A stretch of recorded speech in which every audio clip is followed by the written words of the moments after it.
Zuleika C. Mata.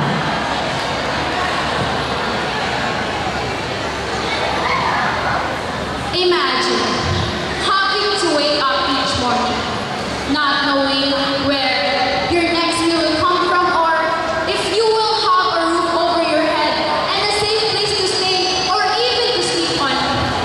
I, myself, is also in that particular situation. According to my research, poverty simply is a condition in which the individuals or even the communities are both lacking the financial resources to meet some of their basic needs, such as food, shelter, healthcare, education, and clothing. Poverty for which may also lead to some other social issues, like malnutrition, poor health, and crime. It may also lead to some other social issues, like it may also lead to some increased levels of stress and depression.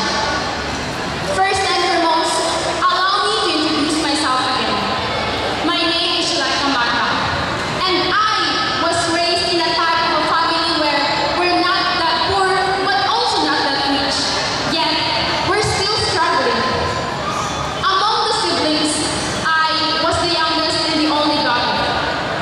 Unlike those who sleep on the streets and become beggars because of great poverty for which they all endure, I and my family also experience of belonging to a type of a family where we only get to eat our meal twice a day due to my father's alcoholism and my mother's salary is not enough for all of us in just one day.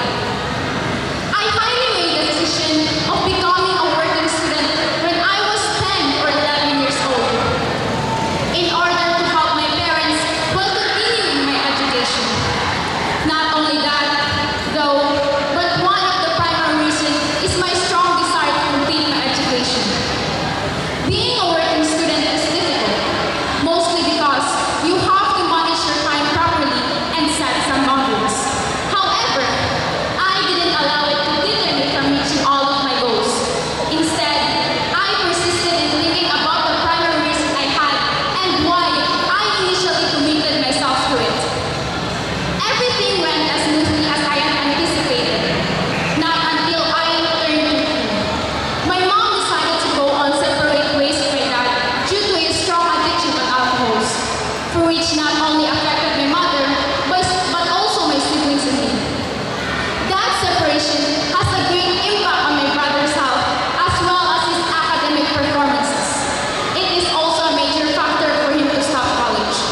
And sadly, because of the pandemic at that time, I was unable to visit him to give him the love and support that he needed. Due to my strong desire in continuing to maintain a high good grades and the daily responsibilities of being a working student, I came to realize that I could no longer manage both time and obligations, for which interfered with my studies. As a result, I decided to quit when I was 16 years old. Despite how difficult the tasks and obligations are, I did not quit. However, I have high regards and gratitude for those people who gave me the opportunity to juggle both my studies and work, for which made me become more responsible and resilient. It is very difficult to find for people who has the willingness in helping students like us. So I am encouraging you that if you are also a student like me that is experiencing poverty, do not be afraid in letting others know about your story. You might find people as well who has the willingness in helping you. Before I end my speech, I would like to stress you all that you should all continue the work you have begun.